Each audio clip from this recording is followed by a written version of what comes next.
Welcome to another edition of PITV. I'm your host, Eric Meinica, and I'm proud to bring a special guest to the discussion today. We will be talking with Jack Welch, former CEO of General Electric.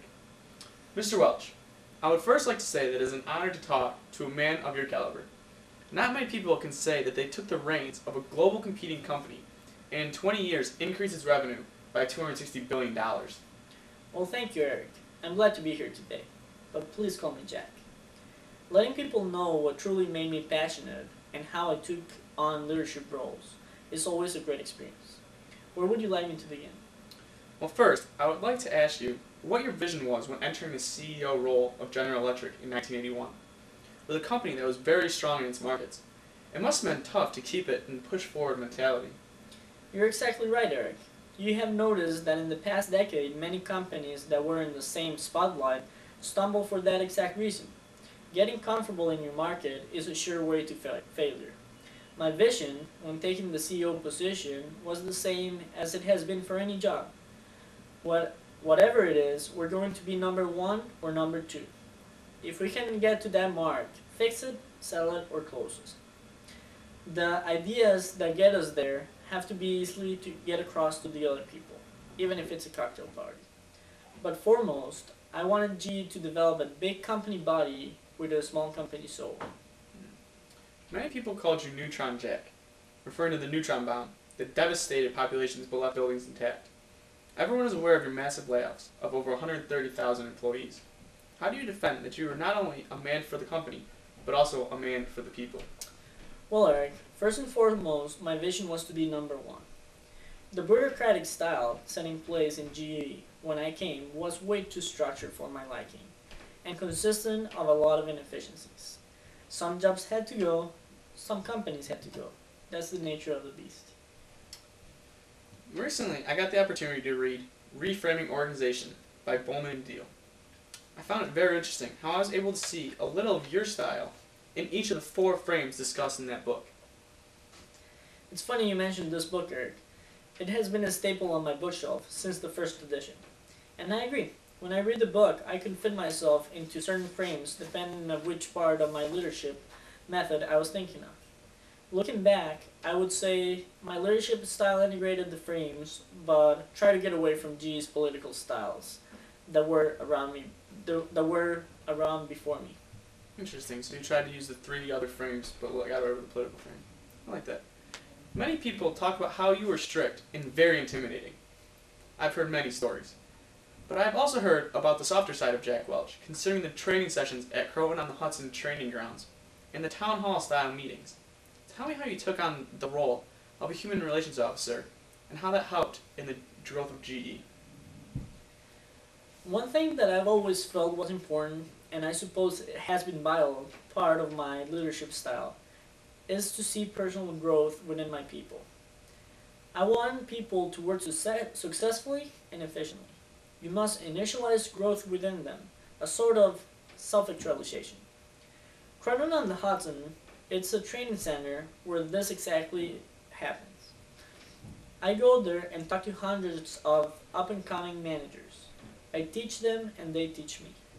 The atmosphere breeds productivity, and the managers feel important to the company. Not only do they learn, but I learn from them. And I learn what the problems are and what could be different. It's very interactive.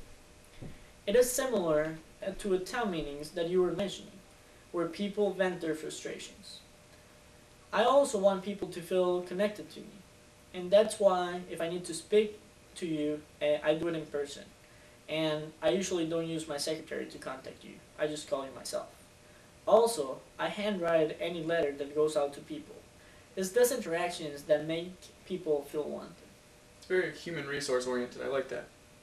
One part of your job that you have always said was difficult was evaluating people, and at the same time, keeping them motivated.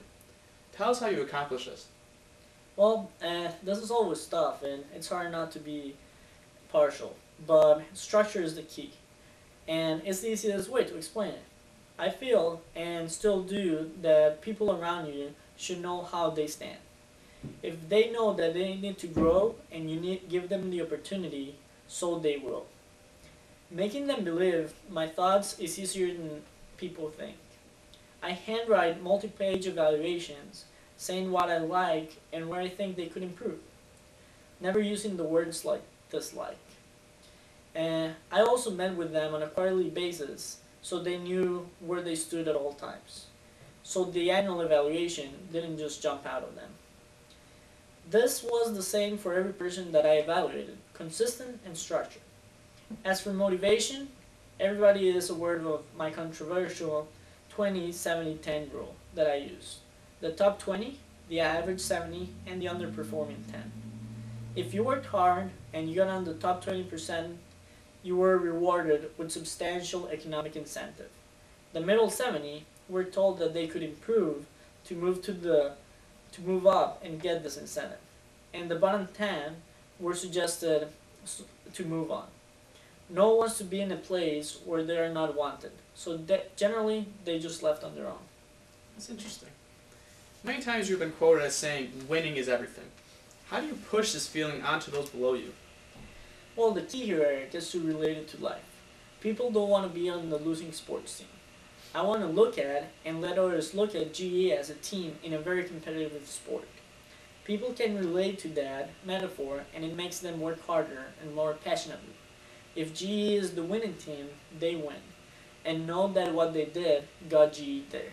It's very symbolic. That's a very attractive way to go about trying to get people motivated. One final question. When you entered GE, you restructured the bureaucracy. Why did you do this? Funny story about this. My first board meeting as a CEO, a young financial analyst came up with a 200-page report. Boy, was I mad. I told him to go back and reduce the report down to 20 pages by next week. The flaw wasn't only on this paper, it was everywhere in the company, including the structure. Opening up the organization chart allowed the company to breathe, and the revival of interactions between employment layers skyrocketed. Marketing GE, a large body company with a small company atmosphere, was very important. Well, Jack, thank you very much for taking time out of your schedule to talk with us today. I can say that you are very inspirational to those that want to lead. The methods you used seem unconventional for a large company, but worked. And they worked well, to say the least. Personally, GE would not be where it is today without the 20 years under your helm. Thanks, Eric. It was a pleasure. I'll do it anytime. Well, folks, that wraps up another successful edition of PITV. Next time, we will see the opposite ends of the spectrum, when we have a conference call with inmate E526, Jeffrey Skilling. Until then, have a successful week, lead by example, and enjoy what you do. Good night.